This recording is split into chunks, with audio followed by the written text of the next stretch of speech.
तो देखिए करीम लुल्ला जी, में नॉलेज आपके आसपास होता है। आप देखिए, आपके न्यूज के पीछे कोई न्यूज छुपी रहती है। धन्यवाद, धन्यवाद आशीचार्य जी। तो आपके न्यूज के पीछे एक न्यूज छुपी रहती है, आप उस न्यूज को समझिए। 400 कंपनियां बिकने वाली है, तो ये 400 कंपनियां खरीदेगा कौन? देखिए, कल ही मैंने एक वीडियो देखा, लद्दाख का, आई थिंक लद्दाख का था, लेह लद्दाख का। वहां पे 70 सालों से इंटरनेट नहीं पहुंचा था। वहां पे 70 सालों से इंटरनेट नहीं पहुंचा था। वहां पे बीएसएल ने पिछले हफ्ते वहां पे टावर खड़ा किया, और वहां पे फर्स्ट टाइम मोबाइल नेटवर्क पहुंचा, और वहां के लोगों पे मोबाइल पे इंटरनेट चालू हुआ। वो न्यूज मैंने देखी थी कल। अब इसके पीछे का न्यूज आप देखिए। बीएसएनएल के सारे टावर ने अंबानी को बेच डाले हैं 2016 में। तो वो जो टावर लगा बीएसएनएल का, वो बीएसएनएल का टावर अब अंबानी फोकट में खरीदेगा। यानी पैसे तो उसने 2016 में दिए थे, काम आज बीएसएनएल कर रहा है वहां पे जाके।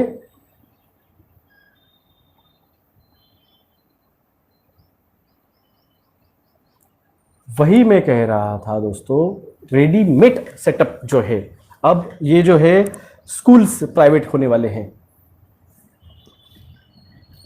धन्यवाद अलोन जी, शंकर अलोन जी, बहुत बढ़िया, आप बच गए वीर। आप सोचिए, आज वीटी स्टेशन, मुंबई के हार्ट ऑफ द सिटी में वीटी स्टेशन है, Chhatrapati Shivaji Maharaj terminal station, CST. वहां पे स्क्वायर फीट का रेट क्या होगा, वो तो रिटेल मार्केट काम करने वाले को पता होगा। मगर बेचा कितने में? 150 करोड़ में। 150 करोड़ में 2000 स्क्वायर फीट की 7 मंजिला, यानी 60,000 स्क्वायर फीट का अपार्टमेंट बिकता है वहां पे। लाल किला कितने कितने एकड़ में होगा, I don't know. Lal Qila 150 crore में बेचा। निजीकरण से कर्ज मुक्त हो सकता है क्या? मुझे बताओ।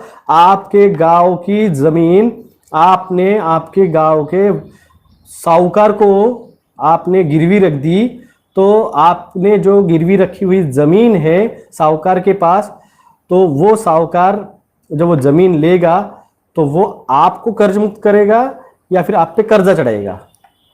गिरवी रखने के बाद कर्जा चढ़ता है या कर्जा कम होता है?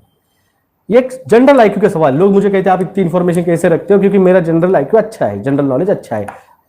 आपको यह समझ में नहीं आ रहा है कि जब आप आपकी गवर्नमेंट की प्रॉपर्टी है जब गिरवी रखोगे, तो आपने वर्ल्ड बैंक से लिया हुआ कर्जा कैसे नील होगा? बढ़ता है कर्जा। वही तो मैं कह रहा हूं, आपने आपका देश चलाने के लिए वर्ल्ड इकोनॉमिक फोरम से, वर्ल्ड बैंक से पैसा लिया, और जो चीजों से आपको इनकम होता था, आपको रेलवे से इनकम होता था, आपको एयरपोर्ट से इनकम होता था, आपको पोर्ट से इनकम होता था, आपने उन सबको बेच दिया। इनकम कहां से होगा भाई साहब? इनकम कहां से होगा? मुझे बताओ। मैं आज गाड़ी चलाता हूं, मेरे पास स्प्लेंडर है, एक्टिवा है, फोर्ड है, डीजल डालता हूं। मैं जाके गवर्नमेंट के पेट्रोल जो है, petrol pump, Bharat petroleum, Hindustan petroleum, वहां पे जाके पेट्रोल भरता हूं। मैं गवर्नमेंट को टैक्स देता हूं,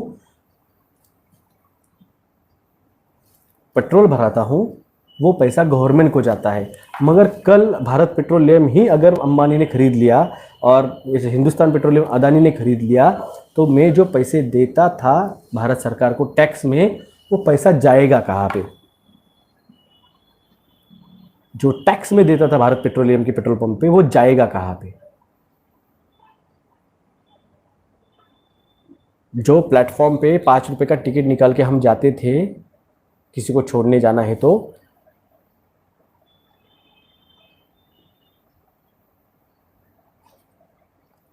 वहां पे 5 रुपए देते थे। जब से प्राइवेटाइजेशन हुआ है 50 रुपए देने पड़ रहे हैं। सरकार को कितना मिल रहा है? सरकार को कुछ नहीं मिल रहा है। सरकार ने जो उनको 50 करोड़ में बेच दिया प्लेटफॉर्म, वो बेच दिया। अब 60 साल तक नो टेंशन। 60 साल तक, 60 साल तक नो टेंशन।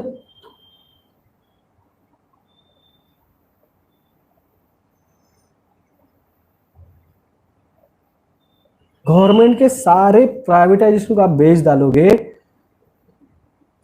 कल शिक्षा कहां से लोगे? कल साइलो खड़े कर दिया अदानी ने, अनाज कहाँ से खरीदोगे? पेट्रोल आज सरकार का होते हुए भी 100 टच कर रहा है। जब अदानी अंबानी के पास जाएगा तो क्या 500 का खरीदोगे?